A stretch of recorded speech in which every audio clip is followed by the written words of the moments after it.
Hi guys, Iron Cameraman here. Our interview with Dafuk Boom went viral all over the Skibidi Toilet fandom, and people made a lot of cool theories about the plot based on the answers to my questions. This isn't the first time this has happened, and you're probably already confused amongst this flood of information from YouTubers and just viewers. That's why I decided to spend 2 days to analyze all the most interesting and logical, so that today you have something to watch while we are waiting for the new episode. By the way, at the very end of the video, I will even tell you all the official information about Part 2 of 77 episode, so be sure to watch till the end. And don't forget to subscribe and put like, because only 25% of my viewers are subscribed to me. Let's make up for it. Anyway, here we go. As Dafuk replied, infection and subsequent transformation into Skibidi Toilet is irreversible for humans. However, toilet is not the last stage of development. So I wondered what varieties of Skibidi Toilets and Astro Toilets currently exist and what further development they might have. Let's start with common Skibidi Toilets. Judging by the fact that even with the advent of the firearms analog, agents only shoot at the eyes of Skibidi Toilets. They are practically bulletproof.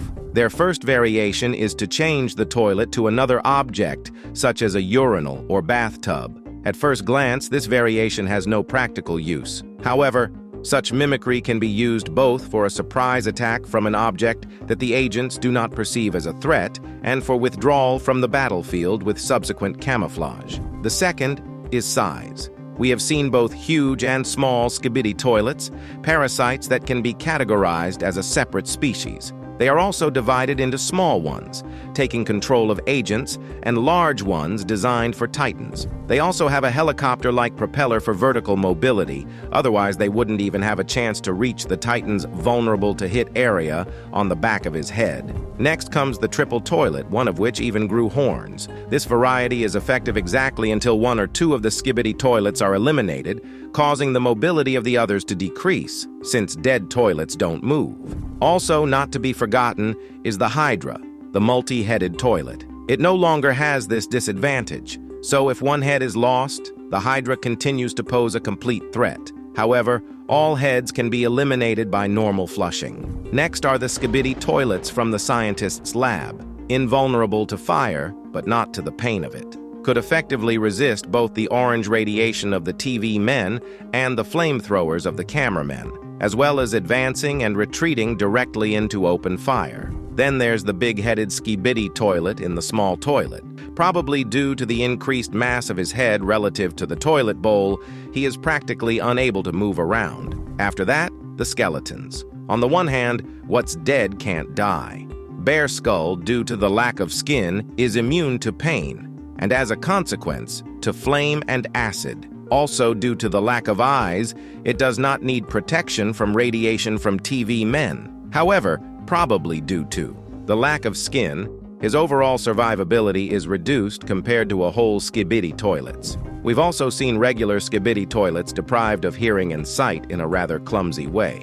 Replacing them were agents' cameras. These were designed against TV men and speaker men. However, when all cameras are disabled, mounted outside and therefore unprotected, they lose their combat capability. A common variation of all Skibidi Toilets is any modification with additional limbs such as arms and legs, simple striders and sharp ones like the scientist, weapons, be they saws, missiles, lasers, or acid, agents tech and equipment, the jetpack for example.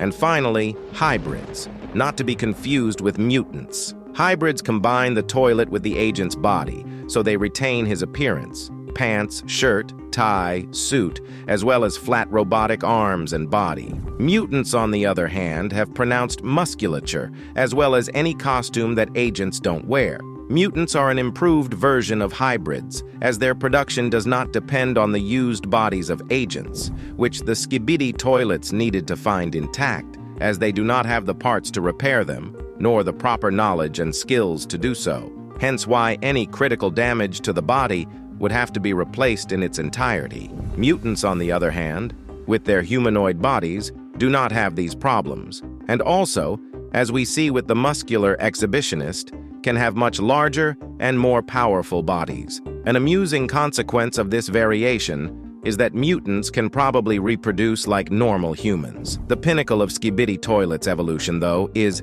G-Man Toilet.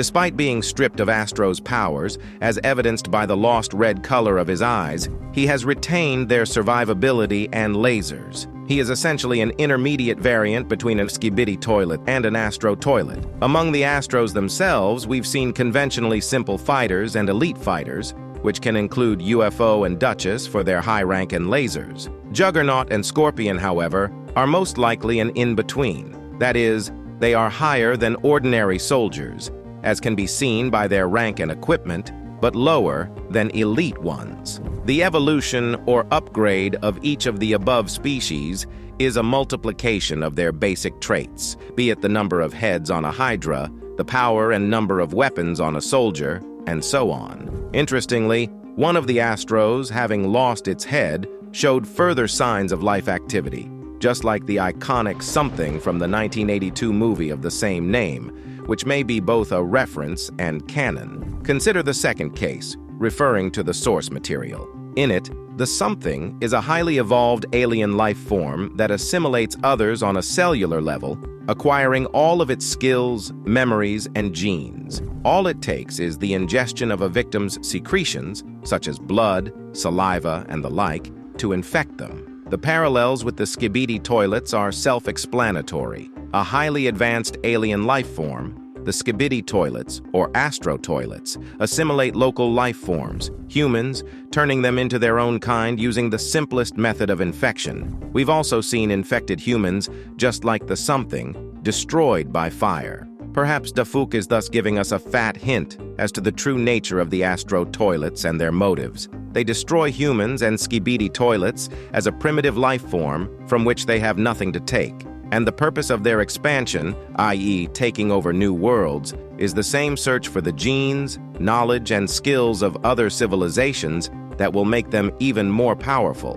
And although this theory sounds interesting, at the moment it remains just a theory that requires further confirmation, which we can only wait for. And what about Astros Plan, also mentioned by the UFO in his conversation with Duchess? It is important to note that Dafuk also confirmed Astro's preliminary preparations to invade Earth. This means that they have a plan in case the main threat, the Titans, cannot be eliminated. What might that be? If the Titans can't be eliminated, then they need to deprive them of repairs and upgrades, for which they will have to destroy all the bases of all three Alliance factions. The Astro Toilets probably don't have this information, as we've only seen 2 breakthroughs by Skibidi Toilets in the entire series, probably on the same Cameraman's base. The first time Titan Cameraman was there for repairs and upgrades, and the second time he flew in to retake it almost as soon as the Skibidi Toilets approached it. And since its location is known to the Skibidi Toilets, it is also known to Astro Toilets, hence it will be attacked soon. However, it is unknown how many bases each faction has set up to repair and upgrade their Titans. There was no strategic need for a large number of such bases previously, as field upgrades were developed, delivered directly to the Titans on the battlefield, without the need to return to the base. But full repairs and upgrades can only be accomplished at the base. Perhaps it is there, at the Cameraman's base, that we will see Cameraman Titan returning for repairs and upgrades, as well as Astro's attack in future parts of Episode 77. However, since the TV men see and hear everything the cameramen do, they, including TV Titan, can come to the aid of their comrades. In the event of inevitable defeat, TV Man Titan will teleport away again, taking Cameraman Titan with him. However, Astro's preparations must also include setting up a base, which is where Scorpion got his repairs after Episode 60. But isn't it odd that agents regaining control of completely different regions over the course of the series never found her? Not if you remember what kind of enemy they're dealing with, the Astros, who possess high technology and can travel incredibly fast over vast distances by hyperjump. With all this in mind, there is an out-of-reach territory for the Alliance that is within walking distance for the Astro, and that's the Moon. The same means that once the Alliance regains control of Earth, we will see battles in outer space as well as on the Moon. I also want to flesh out Dafuk's answer to why the Astros haven't attacked before. As I said in the first breakdown, the decision to invade was made right after the defeat of the Skibidi Toilets, which UFO reported in Season 23. This is indicated by its first appearance back in episode 53.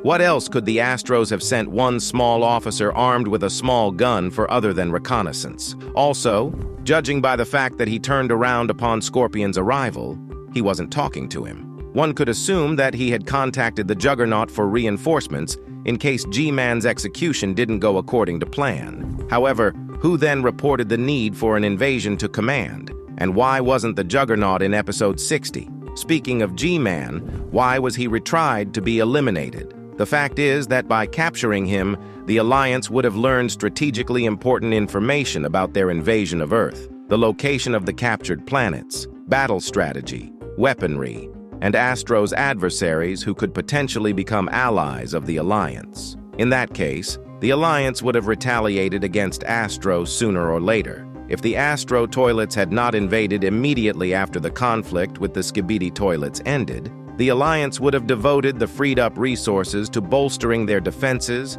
agents, and titans, making them even stronger, resulting in the Astros needing significantly more forces for a later invasion. Once again, the goal of the Skibidi Toilets, i.e. Astro traitors exiled to Earth as cannon fodder, was to scout the battlefield for a subsequent crushing blow to Astro. But things didn't go according to plan due to the secret agent's interference. What kind of interference, you ask? From Dafook's response, we learn that the Astros have taken over many planets. Such a threat should be known to all civilizations bordering them, so they should take countermeasures to avoid taking over their own worlds. Based on what we have seen in the series, there are two most effective measures. The first is an alliance of numerous civilizations united against Astro in a single interstellar alliance. The second is the secret agent. I have already said that he possesses technologies, the high level of which clearly does not correspond to the Earth's. Moreover, we have not seen them in anyone but him. Even their color is different from any used by the Alliance. If the secret agent was working for the government, we'd see at least a whole network of similar agents, not just one person. But what makes him so special? As you know, the only reliable way to protect against infection by Skibidi is to replace virtually the entire human body with robotic parts. How would the secret agent, who has never encountered such a thing before, know this long before the Skibidi Toilets and Astro Toilets showed up? After all, from the time he was appointed administrator of Alpha Hills in '79 to the discovery of the first energy, the Cameramans in '85, a full 6 years had passed. Combining the two theories, we get a complete picture in which the energy and agents were developed by some of the first civilizations to encounter Astro. Then the Interstellar Alliance was created. However, its forces were not enough to defeat Astro, but since we don't see many of them on Earth, the Interstellar Alliance didn't lose. Then, in an attempt to counter Astro's expansion, they began sending an agent to each planet that was a potential Astro's target. One of them is our secret agent. This explains how he knew about Astro beforehand, how he got the agent technology to counter them, and his green glow agent technology. Presumably, green is precisely the color of the Interstellar Alliance. Lastly, let me give some information about the next parts of episode 77. Unfortunately, at the time of writing this script, there is no release date information yet. However, we do have official information from Dafook Boom regarding the epicness of each part of the 77th episode. Who doesn't know there will only be 4 of them? And Russian YouTuber NoCap, who does fan animations, asked him, which part of episode 77 is the most epic?